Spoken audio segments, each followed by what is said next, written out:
স্থির বিদ্যুৎ থেকে খুবই ইজি একটা প্রবলেম এসেছিল ঢাকা বোর্ড 25-এ। প্রথমে তুমি নিজে সলভ করবে, যদি তোমার কোনো প্রবলেম হয় তাহলে ভিডিওটা দেখতে পারো, কন্টিনিউ করতে পারো, তাছাড়া দরকার নেই। এটা খুবই ইজি একটা প্রশ্ন। সো আমি তোমাকে কিছু টাইম দিই, তুমি সলভ করো। ওকে, আশা করি তোমার সলভ করা শেষ। এবার দেখো, আচ্ছা এখান থেকে প্রশ্নটা ভালোভাবে অ্যানালাইসিস করে আসি। এখানে বলছে যে দুইটা চার্জ দেওয়া আছে, একটা 50 কুলম্ব আর একটা হচ্ছে 25 কুলম্ব। কাহিনী হচ্ছে দুইটা কি চার্জ?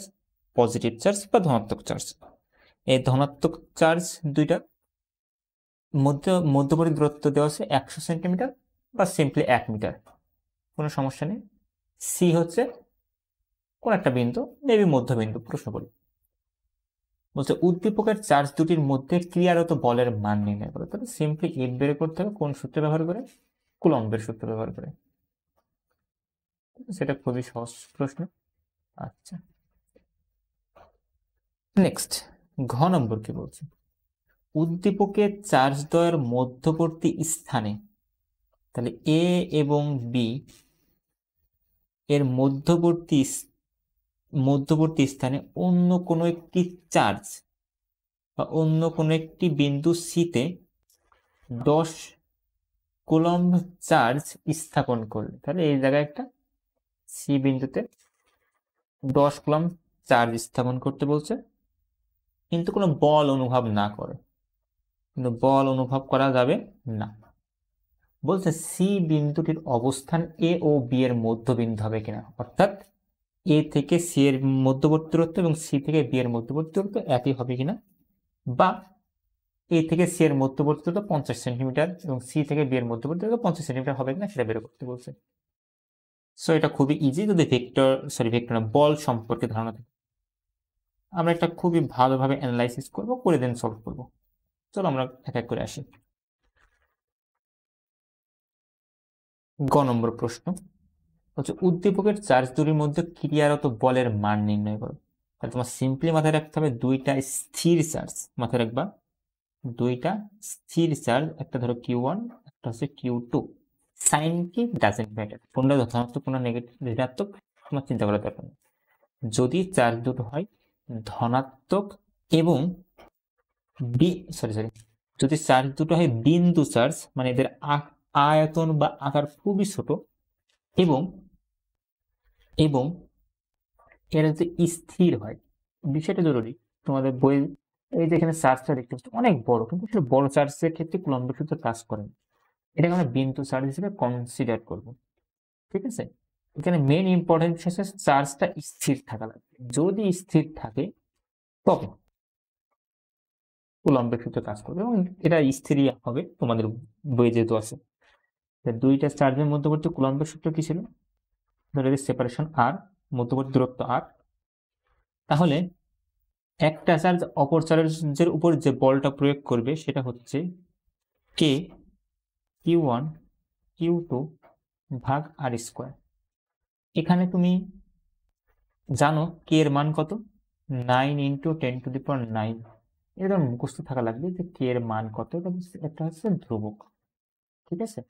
এর মান হচ্ছে 9 × 10⁹ newton metre square per coulomb square. Okay, আচ্ছা। এখন Q1 বলতে কি? চার্জ দুইটার মান। চার্জ দুইটার মান কত? একটার মান 50, একটার মান 25। তাহলে এখানে লিখলাম Q1 এর মান 50 ইন্টু Q2 এর মান 25। হ্যাঁ, তুমি এই যে মান দুটা দেওয়া আছে, তুমি চাইলে পাশে দাগ দিয়ে লিখে রাখতে পারো Q1 = 50 কুলম্ব, Q2 = 25 কুলম্ব, মধ্যবর্তী দূরত্ব হচ্ছে 100 সেন্টিমিটার। সেন্টিমিটার থেকে মিটারে যেতে গেলে কি করতে হয়? 100 দ্বারা ভাগ করতে হয়। 100 দ্বারা ভাগ করলে কত হয়? 1 মিটার। কারণ আমাদের সবসময় এসআই একক নিয়ে কাজ করতে হবে। সো তুমি যদি এবার ক্যালকুলেট করো, এখানে আর এর মান কত হবে? 1 এর স্কোয়ার, 1 এর স্কোয়ার করলে মান যা তা তাই থাকে, তাহলে 1ই থাকবে। সো ওভারঅল তোমার ইকুয়েশন হবে কত? 50 × 25 × 9 × 10⁹ এত নিউটন হবে চার্জ দুটির মধ্যে ক্রিয়ারত বল। সেটা তোমার অ্যান্সার। খুবই সহজ প্রশ্ন ছিল। আমার আশেপাশে তখন ক্যালকুলেটর দেখছি না, সো ক্যালকুলেশন পার্টটা তোমার কাছে অপশন আছে, আমি যদি ক্যালকুলেট করি তাহলে মান কত আসছে, 50 গুণিত 25 গুণিত 9 ইন্টু 10⁻9, হিসাব করলে আসছে 1.125। একটু গ্রিন কালার ইউজ করি, 1 into 125 into 10⁻13 Newton. Solve. Next প্রশ্নটা দেখো, এটা একটু জরুরি প্রশ্ন এবং এই প্রশ্নগুলো দিয়ে মিলে তোমার চিন্তা করার জন্য, এটা আমরা নেক্সট ডে সলভ করব। দেখো এটা তোমার চিন্তা করতে হেল্প করবে। ওকে, কি বলছে, দুটো চার্জ দেওয়া আছে, এদের মধ্যবর্তী স্থান কি সি, এই সিতে একটা 10 কুলম্বের চার্জ রাখছো, তাহলে সি বিন্দুতে, এই বিন্দুতে একটা 10 কুলম্বের চার্জ রাখছো, অবশ্যই সেটা পজিটিভ চার্জ। স্থাপন করে কোনো বল অনুভব করে না।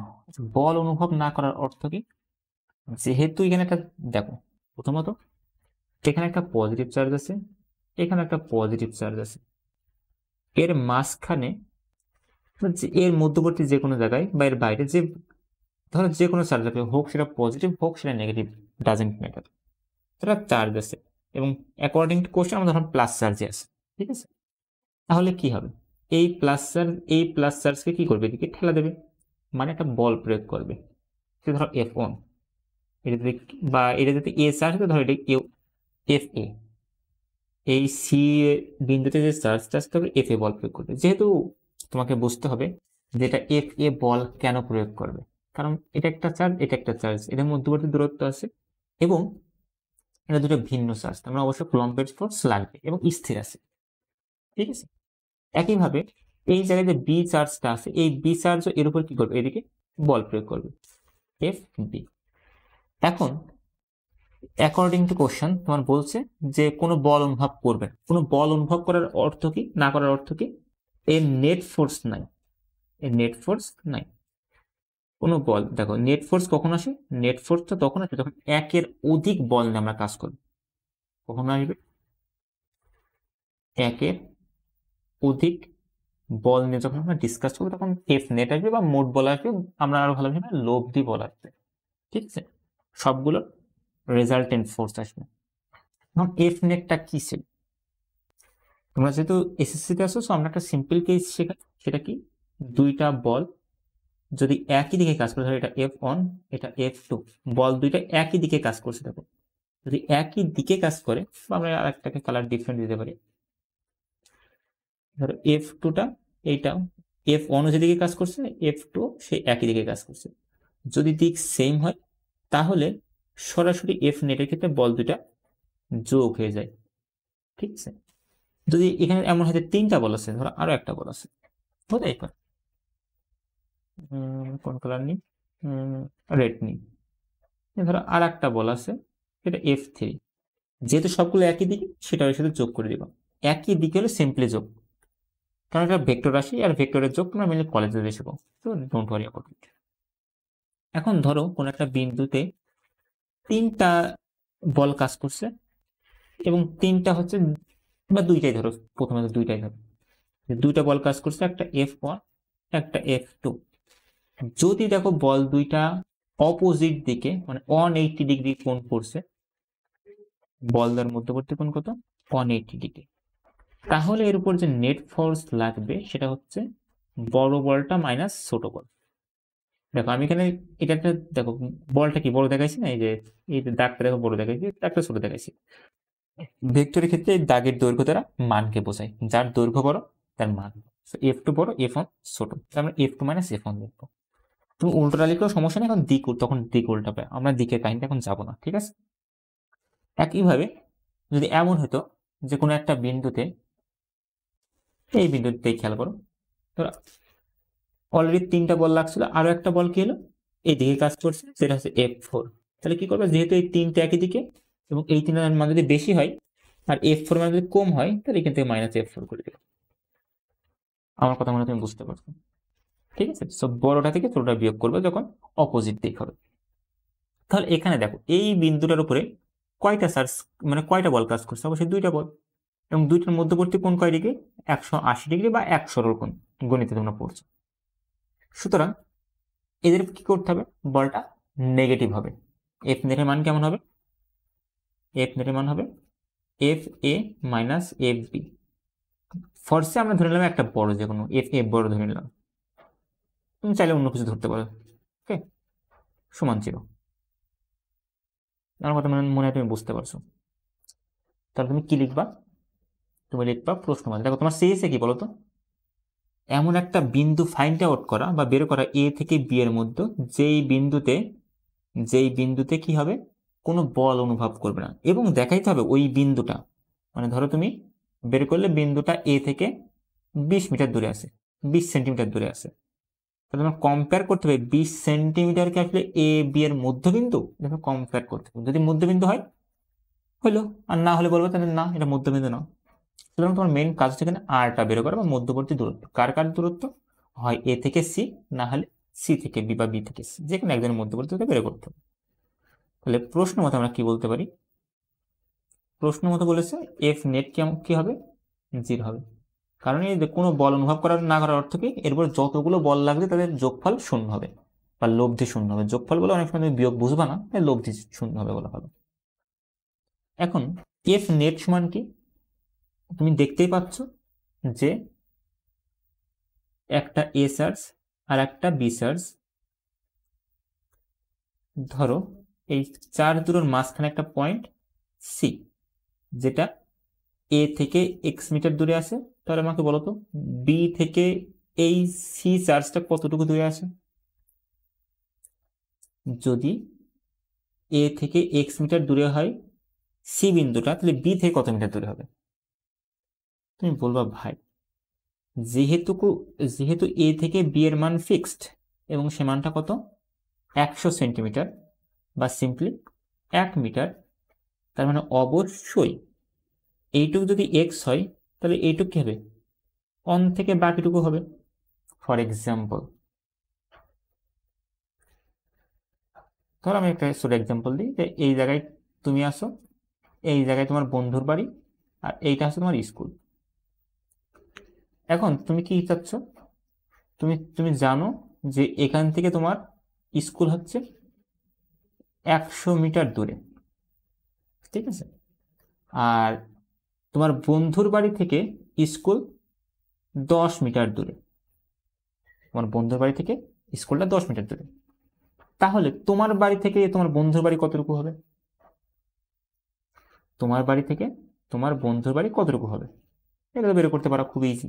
তুমি বলবা ভাই, যেহেতু এখান থেকে এটুকু 10, তাহলে অবশ্যই আমাকে আরো এটুকু চলতে হবে, তাহলে এটুকু কত হবে? মোট যেহেতু 100, তাহলে এটুকু অবশ্যই 90 হবে। এই 90টা কি করে বের করলে? এই 90টা তুমি 100 থেকে 10 বিয়োগ করলে। সিমিলার কাহিনী এখানে করছি, যে এ থেকে বি পর্যন্ত জানো তুমি 1, আর এ থেকে সি তোমার এক্স ধরে নিচ্ছাও, তাহলে বাকিটা হবে 1 মাইনাস এক্স। ঠিক আছে? এখন তুমি বলতে পারো যে ভাই তাহলে এফ নেটের মান কত হবে? তুমি বলবা সি এর লব্ধি, মানে সি এর উপর মোট বল 0। তুমি এভাবে লিখতে পারো বাংলায়, যে কি লিখবা? সি এর উপর মোট বল, বা তুমি লব্ধি বল লিখতে পারো, মোট বল এফ নেট সমান 0। আর সি এর উপর বল কি প্রয়োগ করছে? সি এর উপর এই দিকে এফ এ বল প্রয়োগ করছে, সি বিন্দুতে এফ বি এ দিয়ে বল প্রয়োগ করছে। তুমি ধরে নিছো এফ এ কি এফ বি থেকে বড়, যায় আসে না। তো F A minus F B সমান 0। তুমি যদি এফ বিটাকে ওই পাশে নিয়ে যাও, তাহলে কি হবে? ভেক্টর চিহ্ন না দিলেও চলবে, না দিলেও চলবে, কারণ আমরা মান নেই কনসার্ন। সেটাকে কি আছে মাইনাস, ওই পাশে গেলে কি হবে? প্লাস হয়ে যাবে। এফ এ সমান এফ বি, তুমি উল্টাটা ধরলেও সেমে আসতো, কারণ কি অপরটাকে তুমি ওই পাশে নিয়ে গেলে plus A, so don't worry about it. ঠিক আছে? আচ্ছা, এখন এফ এ কি? তুমি আরো ভালো করে লিখতে পারো যে এফ এ আসলে কি সি এর উপর এ যে বল প্রয়োগ করছে, তাহলে এটাকে লেখা যায় এফ সি এ, মানে force on C due to A, অথবা সি এর উপর প্রযুক্ত বল কার কারণে, এর কারণে। তুমি সিম্পলি এও লিখতে পারো, যায় আসে না, ঠিক আছে। এফ ওয়ান এফ টু লিখতে পারো। এফ এ বলতে আমি বোঝাচ্ছি কি, এ এবং সি এর মধ্যবর্তী বল। এফ এ এর মান কত হবে? তুমি বলো এটা তো খুবই সিম্পল। এফ এ সমান কি হবে, কে কিউ অন, বা আমি লিখতে পারি কে কিউ এ, এই বিন্দুতে যে চার্জটা আছে, কিউ সি, সি বিন্দুতে যে চার্জটা আছে, ভাগ আর স্কোয়ার। এটা মধ্যবর্তী দূরত্ব কত? আমরা মধ্যবর্তী দূরত্ব ধরেছি কত, এক্স, এক্স স্কোয়ার। একইভাবে এফ বি সমান কত হবে? ভাই কে চার্জ আছে বি তে, এবং কার কার মধ্যে ইন্টারাকশন, বি আর সি এর মধ্যবর্তী বল নিয়ে কাজ করতে হবে, Q B into Q C. মাথায় রাখবো বল সবসময় যাদের মধ্যে বের করবে তাদের চার্জ, ভাগ এক্স স্কোয়ার, এক্স আর স্কোয়ার। আর বলতে কত, এই যে সি আর এই যে বি, এদের মধ্যবর্তী দূরত্ব কত বের করছো, 1 মাইনাস এক্স। এই মানটা জাস্ট এখানে বসাই দাও। এফ এর জায়গায় বসাবো কত, K Q A Q B, sorry Q B না Q C, divided by X square সমান। একইভাবে তুমি এফ বি এর মান বসে দাও, এই যে এটা কে কিউ বি কিউ সি ভাগ 1 মাইনাস এক্স হোল স্কোয়ার। পরবর্তীতে উভয় পক্ষে যে মানটা থাকে সেটা কি হয়, কাটাকাটি যায়, এই কে কাটা দিলে কে থাকে, তুমি দেখো আর একটা জিনিস কাটা যাচ্ছে, এখানে দেখো কিউসি আছে, এখানে দেখো কিউসি আছে, কিউসি কিউসি কাটা, কে থাকে কিউ এ ভাগ এক্স স্কোয়ার, রাইট সাইডে কে থাকে কিউ বি ভাগ 1 মাইনাস এক্স তার হোল স্কোয়ার। এখান থেকে তোমার উদ্দেশ্য কি, উদ্দেশ্য হচ্ছে এক্স এর মানটা বের করা। এক্স এর মানটা তুমি বের করতে চাইলে আমি শর্টকাটটা দেখাচ্ছি, সহজ নিয়ম। সেটা হচ্ছে তুমি কি করবা, এই 1 মাইনাস এক্স হোল স্কোয়ার একই পাশে নিয়ে চলে আসবা। তুমি এখান থেকে তুমি ভাঙতে পারো আর আগে গুণ করতে পারো, বাট সিম্পল নিয়ম হচ্ছে যে তোমার এই যে কিউ এ ভাগ এক্স স্কোয়ার আছে সমান কিউ বি ভাগ 1 মাইনাস এক্স স্কোয়ার আছে, তোমার কাজ হবে কি, এই যে এই মানটাকে ভাগ আকারে আছে উপরে এসে গুণ হয়ে যাবে, কিউ এটা উপরে আছে এখানে নিচে চলে আসবে, এই পাশ থেকে ও পাশে নিয়ে যাবা। তাহলে কি হবে 1 মাইনাস এক্স হোল স্কোয়ার, নিচে থাকবে এক্স স্কোয়ার সমান, এই কিউবি উপরে তো আসে, নিচে চলে আসবে কি কিউ এ। তুমি আগেই মান বসে দিতে পারো, আমরা এখন বসাবো লাস্টে মানটা বসাবো। সরি এটা কিউ এ হবে। আচ্ছা দেখো এর মাথায় এমন কোনো জিনিস তুমি পড়ছো হয়তো বা, 2 এর উপর স্কোয়ার আছে 4 এর উপর স্কোয়ার আছে, এই দুটোকে এবার কি করবে, 2 ভাগ 4 দুটো হোল স্কোয়ার, মানে এই যে পাওয়ার যখন সেম হয় পাওয়ার দুটোকে একসাথে লেখা যায়। এখানেও দেখো স্কোয়ার আছে, এখানেও দেখো স্কোয়ার আছে, এটা জেনে নিলে খুব ভালো হবে পরে অঙ্ক সলভ করতে। তাহলে কি হবে লিখতে হবে 1 মাইনাস এক্স ভাগ এক্স তার হোল স্কোয়ার সমান কিউবি। কিউবি এর মান কত, কিউবি এর মান হচ্ছে 25, আর বি বিন্দুতে যে চার্জ আছে তার মান হচ্ছে 25, আর এ বিন্দুতে যে চার্জ আছে তার মান হচ্ছে 50। আমি যদি এটা একটু মুছে দিই,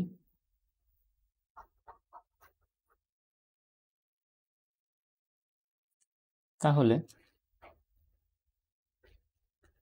এই পাশে কত থাকে, 25 কে 25, 25 দুগুণে 50, এই পাশে লেফট হ্যান্ড সাইড দেখো কি আছে 1 মাইনাস এক্স ভাগ এক্স, এরপরে হোল স্কোয়ার আছে, হোল স্কোয়ারটা আমি লিখছি সমান আছে কে বেশি উপরে 1 নিচে 2, এই যে হোল স্কোয়ার, কোনো কিছুর উপর স্কোয়ার থাকলে স্কোয়ার সমান 25, স্কোয়ারের ভেতরে কি হয় রুট হয়, তাহলে এক্স সমান রুট ওভার 25, প্লাস মাইনাস আসে, প্লাস মাইনাস আসে, ঠিক আছে। এবং এর কাহিনীও আছে, এখন ওই ডিসকাশনে যাচ্ছে না কেন এখানে প্লাস মাইনাস আসে। তাহলে যখন তুমি স্কোয়ার থেকে রুট নিয়ে আসবা তখন অবশ্যই তোমাকে প্লাস মাইনাস ব্যবহার করতে হবে, প্লাস মাইনাস রুট 1/2। আচ্ছা এবার তোমার যে মানটা পাবা 1/√2 করলে কত আসে, মানটা আমরা একবার ক্যালকুলেটর করে বের করে ফেলি। 1/2 √2 অ্যান্সার করলে 0.707, তাহলে এখানে মান লিখতে পারি 0.707। এই মানটা দেখো প্লাস এবং মাইনাস, মানটা প্লাস এবং মাইনাস, কিন্তু এখন এর কাহিনী আছে, আমি সে কাহিনীটাই দেখাবো। আমি এই পাশের জিনিসগুলো মুছছি কারণ আশা করি তুমি এগুলো লিখে রাখছো।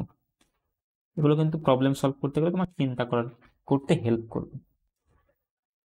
আমি এগুলো একটু মুছে দিই। আচ্ছা, তাহলে দেখো, যেহেতু এখানে প্লাস মাইনাস আসছে, তাহলে তুমি একবার প্লাস চিহ্নের জিনিসটা হিসাব করবা, একবার মাইনাস চিহ্ন হিসাব করবা। সিম্পল হবে, গাড়িতে করা নেই, না থাকুক, মানে আমরা করবো এবং আমরা দেখবো কারণ কি, কোনটা বাদ দেওয়ার। তাহলে এখানে কি আসছে, 1 মাইনাস এক্স ভাগ এক্স, এর মাঝে প্লাস নেই, তাহলে প্লাস না আগে লেখা হতো, না লেখা হতো 0.707। এখান থেকে হিসাব করলে আসে 1 মাইনাস এক্স সমান, এই এক্সটা ভাগ আকার আছে, এটা কি হবে, গুণ হয়ে যাবে, তাহলে 0.707 এক্স। এইবার যেহেতু তোমার এক্স এর মান বের করতে হবে, মাইনাস এক্সটা তুমি এই পাশে নিয়ে যাও, তাহলে এটা কি হবে, প্লাস এক্স হয়ে যাবে। সে পাশে থাকবে কি 1 সমান 0.707 এক্স প্লাস এক্স। এখন এই দুইটা পদ অনেকে যোগ করতে পারে না, এই দুইটা পদকে অনেকে যোগ করতে পারে না, কারণ কি, তুমি বলতে ভাই আমি 1x মানে 2x প্লাস 3x যোগ করলে আমি 5x হয়, কিন্তু 2x প্লাস 0.5x যোগ করলে কত হয়, অনেকে বলো ভাই 2.5x হয়। এখানে অনেকে পারে না, কারণ এখানে x এর আগে ভাবে ভাই কোনো সহগ নাই। তার মানে কি করবো, তুমি যদি এতটুকু না বুঝতে পারো, তুমি কি করবো শুনবা, সিম্পলি এখানেও এক্স আছে, এখানেও এক্স আছে, এক্স তুমি কমন নিবা।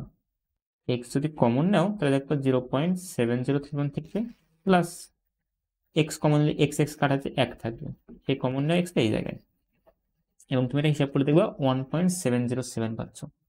আমি চাচ্ছি এটা একবার লিখে দিই, 1.707 এক্স। যেহেতু তোমার এক্স এর মান বের করতে হবে, তাহলে 1 কে কি করবা, যেহেতু এক্স এর মান বের করতে হবে, এই মানটাতে এক্স আগে রাখা যাবে না, এটাকে এভাবে ভাগ করে দিবা, দিলে 1 ভাগ 1.707 এর হবে এক্স এর মান। এবং 1 কে যদি 1.707 দ্বারা ভাগ করি, তাহলে আমার মান আসছে 0.585। দেখো প্লাস চিহ্নে এই মানটা পাইছি, এটা যে মানটা, এই মানটার আগে অর্থ দিতে আমরা মাইনাস আসছে, কারণ মাইনাস আসছিল কিছু জিনিস আমাকে মুছতে হবে।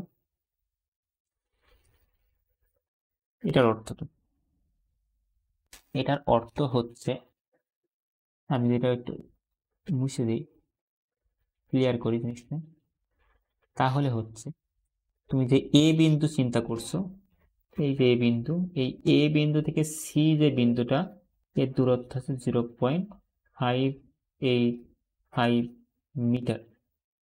এখন তোমার বলছে কি, এ ও বি এর মধ্যবিন্দু, তুমি জানো বা বলবা এ ও বি, এখন লাস্টের দিকে এ ও বি এর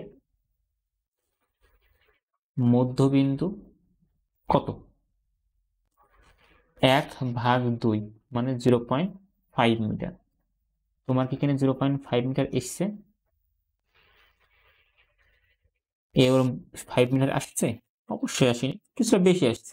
যেহেতু বেশি আসছে, তাহলে অবশ্যই সি বিন্দুটা এ ও বি এর মধ্যবিন্দু হবে না।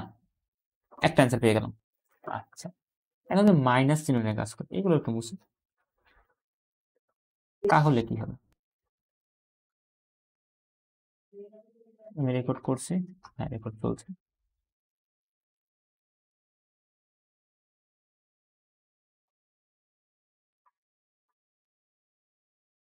যদি আমরা মাইনাস চিহ্ন নিয়ে জিনিসটা হিসাব করি, তো মাইনাস চিহ্ন নিয়ে তাহলে কি হবে, 1 minus X divided by X সমান মাইনাস 0.707।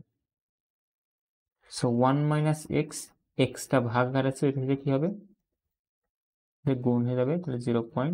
অবশ্যই মাইনাস থাকবে আগে, মাইনাস 0.707 এক্স, এই মাইনাস এক্সটা এখানে গেলে প্লাস এক্স হয়ে যাবে, গেলে 1 সমান কত থাকবে, আগে এক্সটা লিখি প্লাস আকারে আছে তাই পরে লিখলেও কোনো সমস্যা নেই, 0.707 এক্স।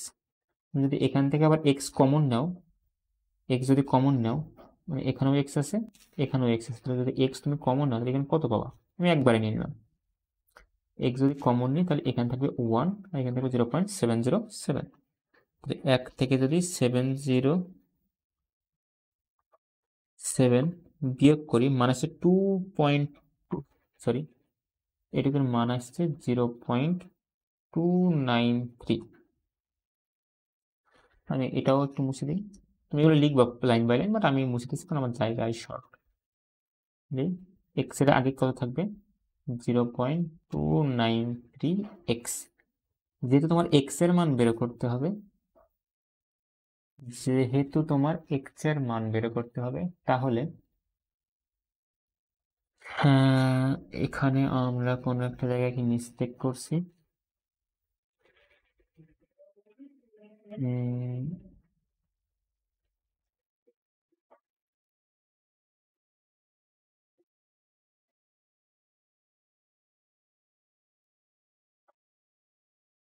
মাইনাস প্লাস হয়েছে, হ্যাঁ কোনো মিস্টেক নাই।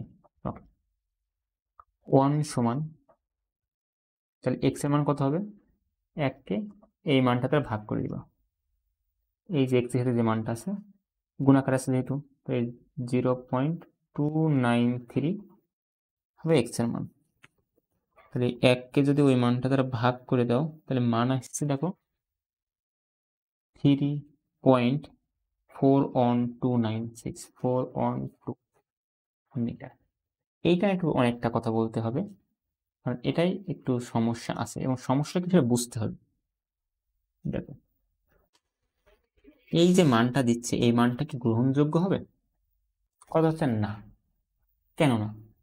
দেখো তুমি চাচ্ছ এ এবং বি এর মধ্যবিন্দু মান, মানে মাঝখানে কোনো একটা বিন্দুতে নেট বল 0 দেখাতে চাচ্ছ, কিন্তু মানটা চলে আসছে কি 3, মানে এক্স থেকে 3 মিটার দূরে, এখান থেকে 3 মিটার দূরে, মানে এত দূরে চলে আসছে। অর্থাৎ এ ও বি এর মাঝে হবে না, অবশ্যই বাইরে হবে।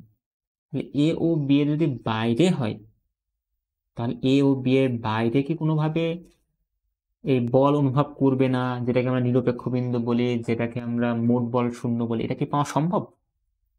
কথা হচ্ছে সম্ভব না। কেন সম্ভব না?